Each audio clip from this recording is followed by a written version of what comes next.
नमस्कार, सत श्री अकाल, आदाब। मैं राजीव मिश्रा और आप देख रहे हैं SRM एजुकेट, एक पहल प्रयास से सफलता पर। Friends, there is a massive digital strike by Indian government on China.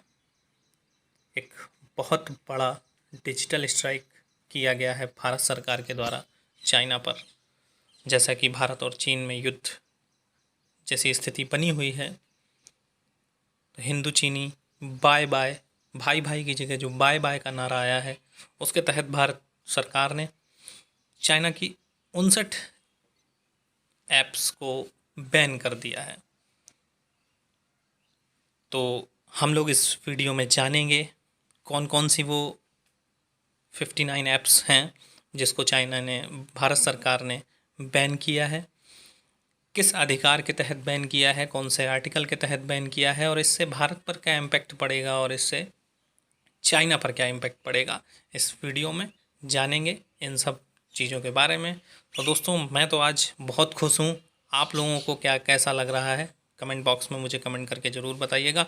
और वीडियो शुरू करने से पहले दोस्तों, आपसे एक अनुरोध है, एक अपील है कि वीडियो को यहीं पर पॉज करिए और सभी दोस्तों को भेज दीजिए दोस्तों वीडियो का लिंक, ताकि ज़्यादा से ज़्यादा लोग हमसे जुड़ सकें और ज़्यादा से ज़्यादा लोगों तक ये जानकारी पहुंच सके।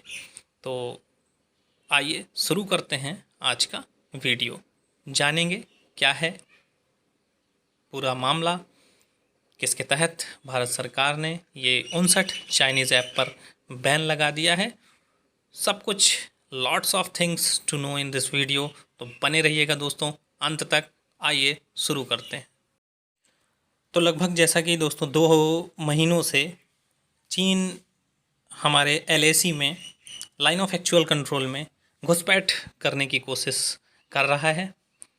उसी के बीच भारत और चीन में युद्ध जैसे स्थिति आकर खड़ी हो गई है। इसी को देखते हुए भारत सरकार ने चीन की लगभग 59 ऐप्स, लगभग क्या पूरी 59 ऐप्स को बैन कर दिया है इंडिया से। और बहुत जल्द ये सभी ऐप्स अब आपको मार्केट से बाहर होती हुई दिखाई देंगी। ऐप में जो सबसे बड़ी ऐप जो सामने उभर कर आ रही है दोस्तों, वो है टिकटॉक। ऐसा बताया जाता है लगभग 25 करोड़ यूज़र्स टिकटॉक के हैं। तो आप सोच सकते हैं कितना बड़ा घाटा होगा इससे चाइना को। 25 करोड़ यूज़र्स और न जाने कितने युवा इस ऐप की वजह से अपनी राह भटक चुके हैं। और इस लिस्ट में जो दूसरी सबसे बड़ी ऐप है दोस्तों, वो है हमारी पबजी।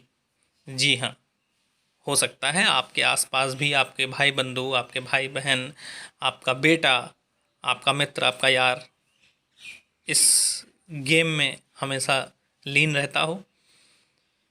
तो पबजी लगभग ऐसा बताया जाता है कि इसके 16 से 17 करोड़ यूज़र्स हैं। इसको भी भारत सरकार ने बैन कर दिया है। और इस लिस्ट में जो तीसरी ऐप आती है, जो बहुत बड़ी ऐप है, जिसका नाम है UC ब्राउज़र। इन सब ऐप्स को इसलिए बैन किया गया है क्योंकि ये ऐप्स, ऐसा बताया जाता है कि डाटा चोरी करते थे, जो कि हमारी समृद्धि के लिए सही नहीं है। चौथी ऐप है दोस्तों हमारी कैम स्कैनर, जो पढ़ाई के क्षेत्र में बहुत यूज़ करी जाती है। कैम स्कैनर ये भी एक चाइनीज़ ऐप थी, जिसको भारत सरकार ने रोक लगा दिया है।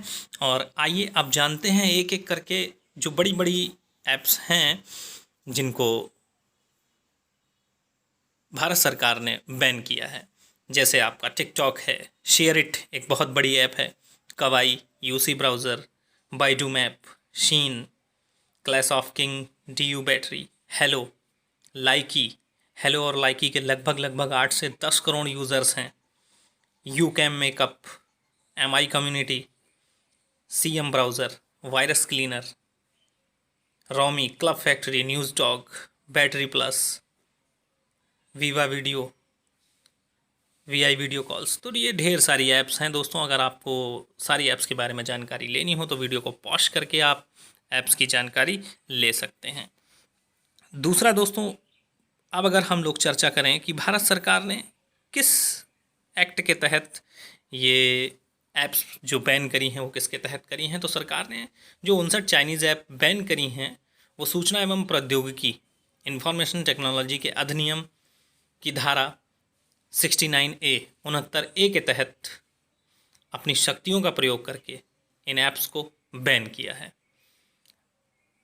धारा 69A सूचना एवं प्रौद्योगिकी अधिनियम 2000 के अनुसार भारत सरकार की संप्रभुता या अखंडता, राज्य की सुरक्षा या किसी संज्ञेय अपराध को रोकने के लिए इलेक्ट्रिकल माध्यम सूचनाओं को बाधित कर सकते हैं। भारत सरकार के पास ये अधिकार है कि इन सबको बाधित कर सकता है। गृह मंत्रालय ने इसके लिए 10 केंद्रीय एजेंसियों को चुना है। जो एजेंसियां इसमें निम्नलिखित हैं: government of India, ministry of electronics and IT, New Delhi.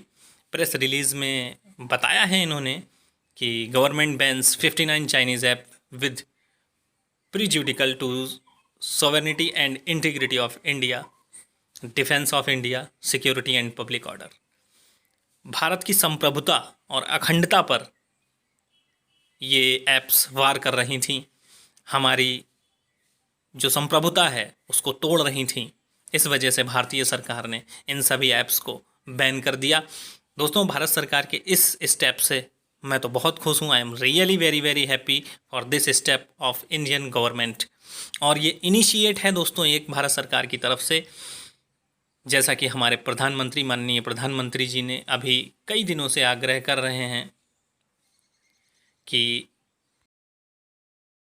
हमें आत्मनिर्भर होना पड़ेगा, आत्मनिर्भर भारत की ओर बढ़ना पड़ेगा। तो दोस्तों, बहुत सारे जो यूटेंसिल्स हैं, जो बहुत सारी चीज़ें हैं जो हम दैनिक जीवन में यूज़ करते हैं, धीरे धीरे हम उनको हटा सकते हैं। उनका अभी अल्टरनेटिव हमें ढूंढना पड़ेगा, उनका सब्स्टिट्यूट हमें ढूंढना पड़ेगा। लेकिन ऐप्स के आप सब्स्टिट्यूट ढूंढ सकते हैं। ऐप्स को अपने मोबाइल से हटाना बहुत आसान है, आसानी से आप हटा सकते हैं। तो जो भारत सरकार की तरफ से इनिशिएट है उसको दोस्तों आगे बढ़ाइए, और ये जो 59 ऐप्स की जो लिस्ट है उसको अपने मोबाइल से डिलीट करिए। और जैसा कि मैंने आपको बताया, हमें अल्टरनेटिव्स ढूंढने पड़ेंगे दोस्तों। हमें हर चीज़ का एक सब्स्टिट्यूट ढूंढना पड़ेगा। तो अगर आप कहेंगे तो जितने भी चाइनीज़ ऐप हैं उनके जो अल्टरनेटिव्स भारतीय ऐप्स हैं या जो दूसरे विदेशी ऐप हैं जो चाइनीज़ ऐप की जगह हम लोग यूज़ कर सकते हैं, उसका मैं एक अलग से वीडियो बना दूंगा। और अंत में दोस्तों मुझे एक ही डायलॉग याद आता है गैंग्स ऑफ वासेपुर का, सबका बदला लेगा रे फैजलवा। तो दोस्तों, बदला लेने का समय आ गया है। हमें जो चाइना गुस्ताखी कर रहा है, समय आ गया है। हमें दिखाना है कि हम भारतीय एक होकर, जैसा कि आपको पता है भारत विश्व का दूसरा सबसे बड़ा बाजार है, तो हम सब लोग एक होकर हिला सकते हैं चाइनीज़ अर्थव्यवस्था को। मेरा तो ऐसा मानना है। आप क्या सोचते हैं? Let me know in the comment box. मुझे कमेंट बॉक्स में कमेंट करके ज़रूर बताइए, और ये भी बताइएगा कि आपने जो चाइनीज़ ऐप्स हैं वो डिलीट करी हैं कि नहीं करी हैं। मिलेंगे दोस्तों नेक्स्ट वीडियो में, तब तक के लिए बाय बाय।